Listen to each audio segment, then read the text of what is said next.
69-70% সুন্নিদেরকে minus ফর্মুলায় রেখে রাষ্ট্রযন্ত্র কোনো ধর্মীয় সিদ্ধান্ত নিতে পারবে না। কথা বলেন ঠিক কিনা বলেন? আমি পরিষ্কার ভাষায় সেদিন বলেছি, রাষ্ট্রযন্ত্রের গুরুত্বপূর্ণ জায়গা আমাকে ফোন করে যাওয়ার জন্যে আমি কি বলতে চাই? আমি বলতে চাই ওই কথাটাই, এই দেশ আউলিয়া কেরামের দেশ, আউলিয়াদের মাধ্যমে এই দেশের মাটি ধন্য হয়েছে। এই মাটি সুন্নিদের মাটি, আর বাকি যারা আছে তারা হলো দখলদার। কথা বলেন ঠিক কিনা বলেন?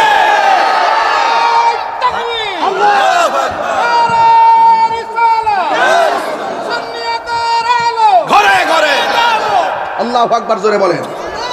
এই জন্য তাদের খপ্পর থেকে আপনি বাঁচতে হবে, আপনার সন্তান বাঁচতে হবে। কার সঙ্গে আপনার সন্তান যাচ্ছে, কোন মিছিলে যাচ্ছে, কোন মিটিংয়ে যাচ্ছে, আপনাকে খেয়াল রাখতে হবে। কথা বলেন ঠিক না বেঠিক? এবার আমরা সুন্নিরা এই যে আলা হযরত সুন্নি হাফিজে মাদ্রাসা কেন করছি? এই জন্য করছি মাজার সুরক্ষার জন্য। কথা বলেন ঠিক কিনা? এই মাদ্রাসা কেন করছি? একমাত্র সঠিক আকীদা চর্চা এই বাংলাদেশে বুলন্দ করার জন্য। কথা বলেন ঠিক কিনা? এই মাদ্রাসা কেন করছি? যেন বহির্বিশ্বের যেন বদ আকীদাধারীরা এই দেশের মানুষের ঈমানকে যেন লুণ্ঠন করতে না পারে, সেই জন্য এই মাদ্রাসা করা হয়েছে। কথা বলেন ঠিক না বেঠিক? এই জন্য সুন্নিরা আজকে হাতে হাত রাখতে হবে। জীবনে ডানে বামে বহুত গেছেন, এবার হাতে হাত রাখেন। অন্তত পক্ষে আমি মাধবপুর চুনারুঘাটে 22 বছর ধরে ওয়াজ করি, কোনোদিন জবানের খেলাপ করি নাই, কোনোদিন কোনো মাহফিল ক্যান্সেল করি নাই, কোনোদিন আপনাদের মনে কষ্ট দেয় নাই। আমি পরিষ্কার ভাষায় বলবো, যখন আমার 90টা মাজারে আক্রমণ করেছে, যখন মসজিদের ইমাম রইসুদ্দিনকে যখন নির্মমভাবে মব ভায়োলেন্সের মাধ্যমে দিবালোকের ন্যায় একদম তাকে হত্যা করা হয়েছে, সে মৃত্যুর আগে পানি চেয়েছিল, তাকে পানিটা পর্যন্ত দেওয়া হয় নাই। ওই আসামিরা দিব্যি ঘুরে বেড়াচ্ছে। আমরা বিচার পাই নাই, আমরা বিচার পাই নাই শহীদ নুরুল ইসলাম ফারুকীর হত্যাকারীদের, আমরা বিচার পাই নাই খাজা বাকি বিল্লাহ গুম হয়ে গেল সেই গুমকারীদের। এই জন্য সুন্নিরা আর ঘুমিয়ে থাকলে চলবে না। অন্তত পক্ষে 365 দিনের ভিতরে 364 দিন আমি আপনাকে সময় দিলাম, কিন্তু আমার একটা কথা তো আপনারা মানবেন, আমার একটা কথা তো আপনারা মানবেন। যদি নবীর জন্য যদি আমাদেরকে ভালোবেসে থাকেন, আর আমরা যদি নবীর জন্য আপনাকে ভালোবেসে থাকি, এবারের সামনের একটা দিন আমাকে দিবেন। সেই দিনটা হলো সারা বাংলাদেশের সুন্নিদের কাছে আমার একটাই চাওয়া থাকবে, এবার নিয়ত করবেন সুন্নি হয়ে লড়ব। কারা কারা রাজি আছেন হাত তুলে দেখবেন ইনশাআল্লাহ।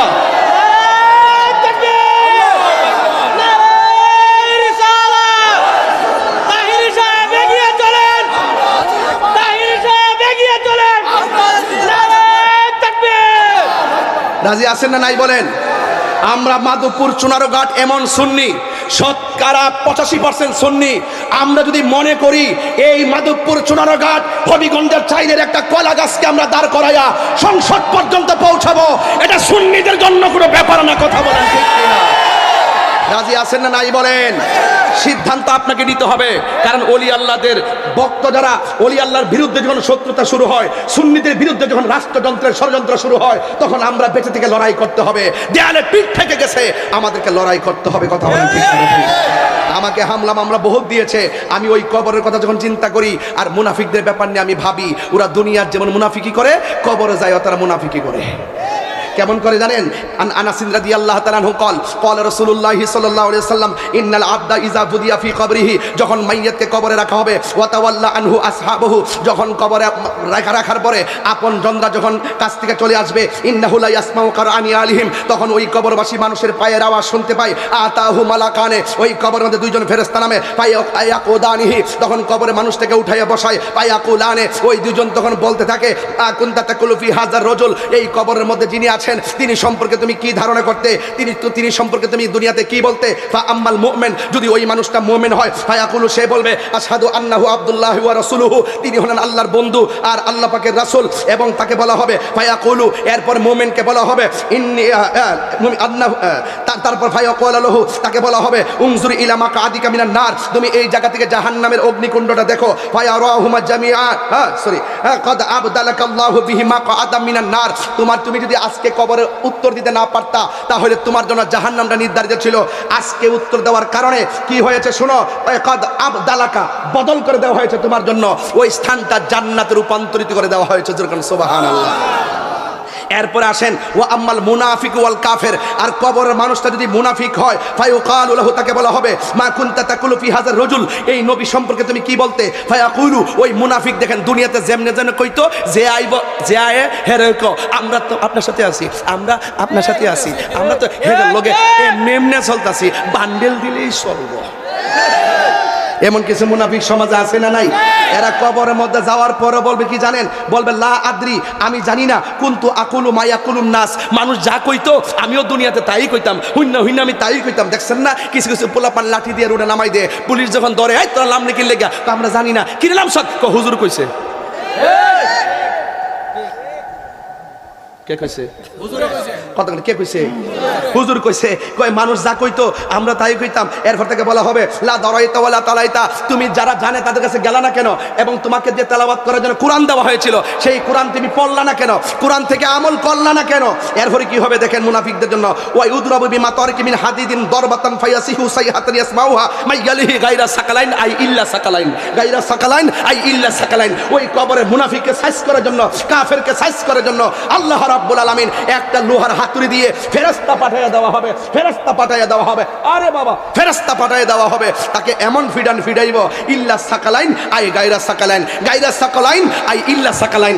সাকালাইন মানে হলো মানুষ এবং জিন, এই দুইটা জাতি কবরের কান্নার আওয়াজ শুনবে না। মুনাফিকরা যে জুতাটা ফিডাইব, আরে লোহার হাতুড়িতে ফিডাইব, এই দুনিয়ার কোনো মানুষ শুনবে না, দুনিয়ার কোনো জিন শুনবে না, দুনিয়ার কেউ শুনবে না। কে শুনবে? কই জীবজন্তু পশু পাখি তারা শুনবে, কই মানুষ শুনবে না কেন? এই জন্য শুনবে না, ওয়ামা খালাকতুল জিন্না ওয়াল ইনসা ইল্লা লিয়াবুদুন, মানুষ এবং জিন জাতিকে সৃষ্টি করা হয়েছে আল্লাহর ইবাদত করার জন্য। এই জন্য মানুষের হিসাব হবে, জিনের হিসাব হবে, মানুষের বিচার হবে, জিনের বিচার হবে। এই জন্য কবরে গেলে ইমানদারের জন্য আল্লাহ পাক জান্নাতের গালিচা বিছাইয়া দিবে, আর মুনাফিকদের জন্য কিসের বাড়ি? ডান্ডার বাড়ি। কিসের বাড়ি? এই ডান্ডার বাড়ি অপেক্ষা করতেছে, একটু অপেক্ষা করো। যেদিন বলছি যে আল্লাহর ওলির মাজার যখন ধরছো তখনই বইলে ফেলেছি, যখন আল্লাহর ওলির মাজার ভাঙছো তখন আমি বলছি যে আসমান থেকে এমন একটা খোদাই গজব আইব, টেরো পাইবা না, টেরো পাইবা না, আবাবিলের মতন লাইমা যাবো। কথা কোন ঠিক যাবে? ঠিক যাবে। এই জন্য সুন্নিরা কি দুই না এক? কারা কারা এক হাত তোলেন? সুন্নিরা কি দুই না এক? আরো ধরেন, সুন্নিরা কি দুই না এক?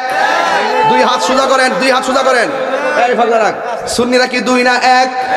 এই আওয়াজ হবে না, জোরে বলতে হবে। সুন্নিরা কি দুই না এক? পীর মাশায়েখরা কি দুই না এক? আমরা রাজনৈতিকভাবে বৃহত্তর সুন্নি জোট কি দুই না এক? তাহলে এক যদি হয় একসাথে থাকবেন, কাহারও ক্ষতি হবে না। আর যদি আলাদা আলাদা থাকেন তাইলে সবাই ক্ষতিগ্রস্ত হবেন। আমরা এক থাকতে চাই। কথা ঠিক না বেঠে?